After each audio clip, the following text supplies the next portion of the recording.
website, and that was a big job, but she loves it, and so we've signed up again due to your generosity of coming to this reunion for 3 more years. 3 more years. Betty Jo Lane, her responsibility was this building, this room, this food, and a phenomenal job tonight.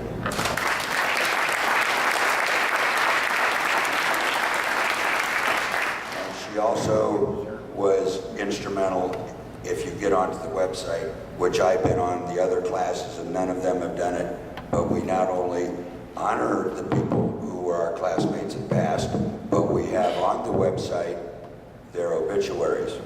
And at one time we even had Roman Shutter's grave marker in Iowa, so that's a lot of work to go through and do that. So again, applause for Betty Jo Lane for the obituary.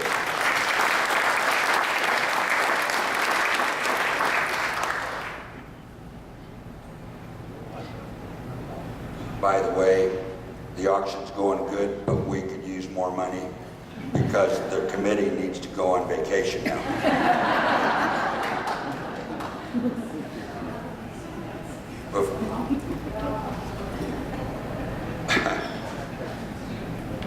Last night, people kept telling me I hadn't changed, and I really appreciate that because I look in the mirror every day and I don't think I've changed either.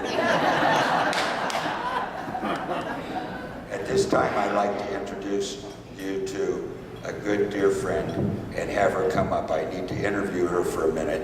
So would Sharon Brubaker come up to the front? Come on, Sharon.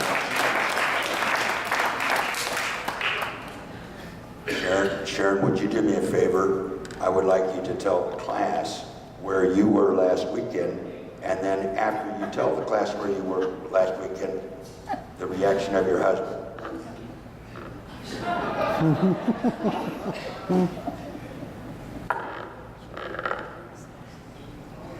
Okay, can you hear me? No. We were coming to the reunion. My husband, we'd made all these plans, put on the calendar what days we needed off because we're truck drivers. My husband said to me 3 times, Sharon, are you sure it's this weekend? Well, yeah, honey, I'm positive it is. Again, Sharon, are you sure it's this weekend? Yeah.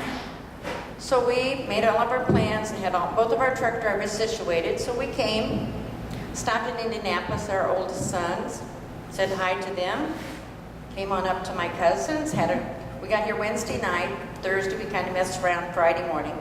And I called Benny Jo Friday afternoon and I said, Benny Jo, what time are we supposed to be there tonight? She said, Sharon, it's not till next week.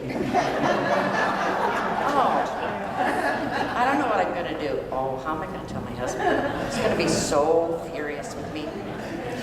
So I waited for a while. We had a telephone call from our dispatcher and they wanted to talk to WC, and I said, oh, I'll go wake him up because I thought that was a good way to get him awake. So he comes downstairs and he's talking to the dispatcher, and when he finished, I said, honey, why don't you go over and sit down for a little bit? So he came over and sat down, and I said, I have some bad news. He said, what is it? I said, our reunion's next week. He said, oh, really? Yeah, it's next week. Talked to our dispatcher. Our dispatcher said, I thought you were just going early. Talked to my oldest son. He said, Mom, I wondered why you came by so soon. So anyway, we spent the whole week here with my cousin helping them, and my husband wasn't even mad at me. He said, we'll just stay.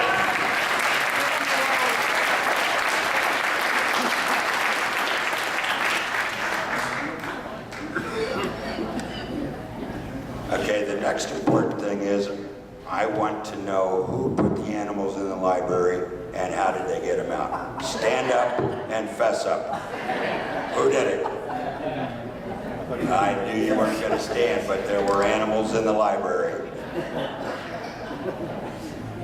I'm sure Karen Creekbaum's husband was a former superintendent of Warsaw City Schools. I'm pretty sure he's glad he wasn't here when that happened.